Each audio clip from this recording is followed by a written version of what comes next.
Hello guys, today I'm just doing a video to show off my condition build for Necromancer as of June 25th because the Sky Pirates of Tyria update just dropped, so this includes everything up to that change. It will include, the new burning trait that's now available for Necromancer, along with some other stuff. So basically, I'm just gonna do a rundown of what I am using. 30 Spite, 30 Curse, and 10 Blood Magic.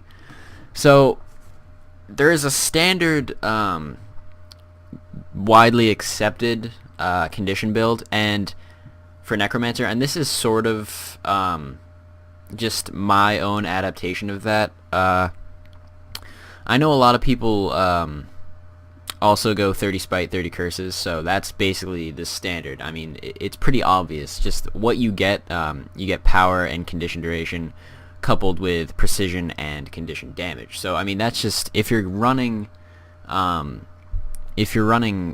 conditions, it's a perfect combination. So, but anyways, getting into I'm gonna avoid the just the passives that you get from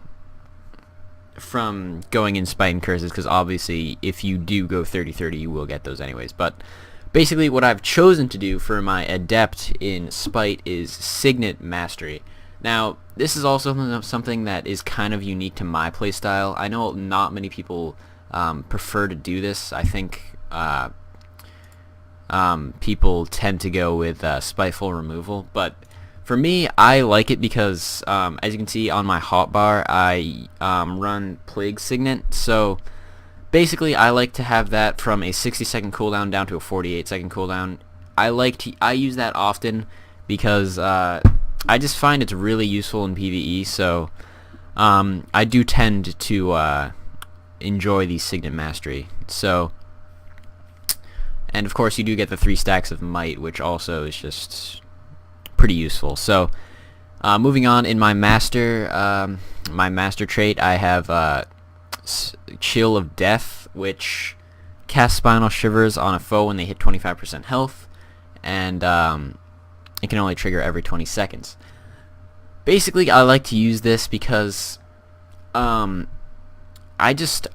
really prefer the Frost condition in general. I mean, basically it functions well in PvE and can also function well in PvP. So I like to basically spread out my build so I'm not having to constantly change back and forth when I do transfer to PvP. And basically just in PvE they're going to be moving slow. They're going to be moving slower, so that's just obviously useful. Obviously Necromancers do not have that high of resistance to damage, so you do want to avoid getting hit, so that's why I prefer to use the Chill of Death here, so that when they are at 25% health, they will be moving slower and it will be harder for them to hit me. And then in my Grandmaster, this is basically the big change for me, okay? And I don't know if I like it yet. I'm on the fence about it. Okay, so before I had Close to Death. Increased damage by 20% to enemies below 50% health. Okay, so that's incredibly good. But I've changed it because I have faith in the burn condition. So basically I've changed that to Doomfire, which gives a 100% chance to inflict burning for 4 seconds on critical hits. So whenever I crit, there's a burning stack coming on. But of course, it only triggers every 10 seconds, so that's sort of the downside to it. The burning condition, however, is incredibly useful. Okay, I love burn, and I'm so glad Necromancer's got it. It's very versatile. It does a lot of damage, and it's just something that basically before we only in terms of damage, Necromancer's only really had use of the poison and blood condition, but now bleeding condition rather. Now that we have burning, it adds up to more damage. And again, for me, I am huge into crits. So basically, I think right now I've got like a 35% crit chance. So that's basically 1 out of 3 hits is going to be putting a burning stack on. It's as simple as that. So basically now I'll be having probably about 15 bleed stacks, a burning condition, and a poison on whoever I'm fighting, which is incredible. So that's basically that. And of course increases precision by 300 for my curses, combos very well with Doomfire. So anyways, getting into curses. This is very simple, guys. Hemophilia, 20% increased bleeding duration. It's obvious, just put into it basically. If you're gonna be running conditions, bleed stacks is basically your primary source of damage, so put into that. Then, okay, this is another thing that not many people choose to do, but it's my personal thing, okay? So, corruption skills recharge 20% faster. So, basically, my utilities, I'm running 2 corruption skills. I run Epidemic and Blood is Power. Now, Blood is Power is extremely powerful. It's basically one of my primary sources of damage. And you can see I get 350 power and 350 condition damage. I get 10 stacks of that whenever I use it. So basically what I will do is I will pop Blood is Power, and then I can either use Deathly Swarm to send the 2 conditions that are put on me to the enemy, or I can use this, which sends the conditions that I have to my foe, which again goes back to Signet Mastery. So, anyways, I use corruption skills a lot, and then Epidemic for me is something that I think if you are running condition build, I don't care who you are, I think you need to have this, okay? Because basically, if you are in a PvE situation, all you have to do is focus a single target, put as many conditions on him as you possibly can, pop that, and then it spreads to basically every person you're fighting. So it's incredibly useful. It's unblockable.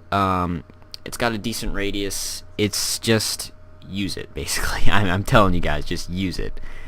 And then finally, finally, I have conditions inflicted by Scepter skills last 33% longer. Again, basically, you get from your main primary attack, bleed, poison. So all of those will have a 33% increase to their duration, along with Grasping Dead. So that's your cripple, your bleeds, and yeah. So I'm not sure if that combos with the Doomfire. I'm not really sure, but I mean it might. I'm not sure, but anyways, yeah. So that's what I run. Anyways, just a quick overview of my utility skills. Epidemic, Blood is Power, Plague Signet are my utilities, and of course I run Scepter Dagger. I definitely suggest that you do that. Basically, I use Blood is Power as often as I can. It's got a 24-second cooldown, but you can still use that pretty often. And either when you do pop it, you can see 9,000 damage is basically what you're doing to your enemy, while 3,000 to yourself.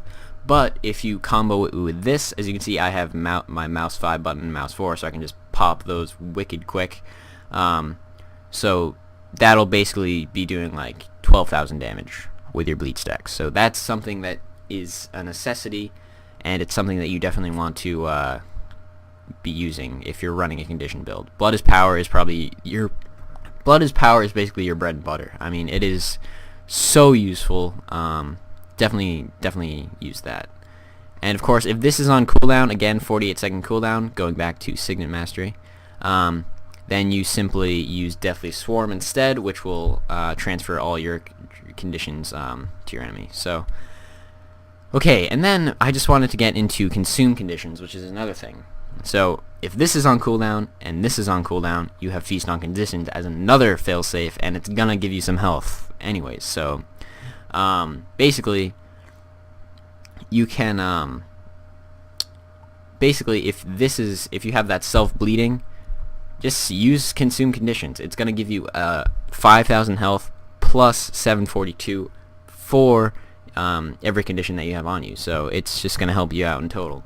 And one last thing regarding the conditions, basically sort of how I use this in combat, because I like to not only talk about what I'm running but how I apply things in combat. So basically I prefer to I guess something that not many people do, and something not many people do when they run their conditions, is if you're targeting a single person, you can still make use of Epidemic, because as you can see, self-vulnerability, it applies on you. So basically what you can do if you're targeting a single person and you wanted to pack a little extra punch, you can use Blood is Power, Epidemic, and then send the conditions. So basically you'll be sending the extra bleed stacks from Blood is Power and self-vulnerability. Or you can do the same exact thing with Deathly Swarm, because it sends 3 conditions. So yeah, that's basically what I run. And of course for my elite, I prefer to use Flesh Golem just for my PvE. He holds aggro well. You can use basically anything you want though. Some people do run Plague, but I don't find as much use for it. But that elite skills are really sort of a preference thing. But basically, I just wanted to get into the new condition now that we did get for Necromancers, which is Torment. So I just wanted to briefly talk about that, what I think about it. So as you can see, Tainted Shackles. Basically, it does 234 damage and applies Torment. So Torment does 3,139 damage, plus another 3k if the target is moving. So basically what I think of Torment, I did get a chance to use it a little bit. I've been doing this story dungeon that just released with the with this update, and I'll talk about that a little bit later. But I'm not that impressed with it, I guess. It's good. It's something that it combos well with a condition Necromancer. Like basically what I'll use, if I notice that I have my Death Shroud ready, I will just pop the condition, and then just get out, because Death Shroud for a condition Necro isn't all that useful, honestly. I mean, basically, if you're running condition Necro, the skills that come with Death Shroud really aren't useful at all. Basically, your main skills and your utilities are basically your bread and butter. That's what you're going to be using. But do make use of the Torment condition. It is useful. If you just pop in real quick, pop it, break Death Shroud, and then just continue, you will have some use for it. So I just wanted to talk about that a little bit. I haven't found any other thing that applies Torment. Like, I didn't get into these trees. Like, there might be things deeper in this that do provide Torment for maybe like a crit bonus or something, but again, I've just been dealing with these trees. So oh my god, I almost forgot. Basically in Blood Magic, I just run it for the dagger skills recharge 20% faster. So that is why I run Blood Magic. So yeah. And again, it gives you 100 vitality and healing. So this is kind of good in PvE, but yeah. Basically, I run it for dagger skills recharge 20% faster. That's also a pretty big difference that a lot of people run. A lot of people like to go into Soul Reaping for the critical damage, but honestly, the dagger skills recharging 20% faster is something that appeals to me more. Again, a lot of this is preference. As long as you are running this big chunk here, you'll be fine. But the last 10 you can just put into either one of these, whatever suits you really. So yeah, that's all I wanted to talk about. I wanted to just I've been meaning to do a condition build for Necro for a while, but I've been holding off just because of the new update and all the changes and stuff. So I'm liking them so far. Doomfire it's found use for me. I'm not sure. I wish they didn't put it in with close to death, because that's just amazing. I can't decide if where I'm at with that, but you know, I'll keep playing with it. I'll keep experimenting, and hopefully, you know, I'll find the better of the two options. So thank you guys for watching. I hope you make use of the build. It's pretty useful. It's pretty similar to what a lot of people are running now. So, but it has my own spin on it. So, hope you guys enjoyed, and thanks for watching.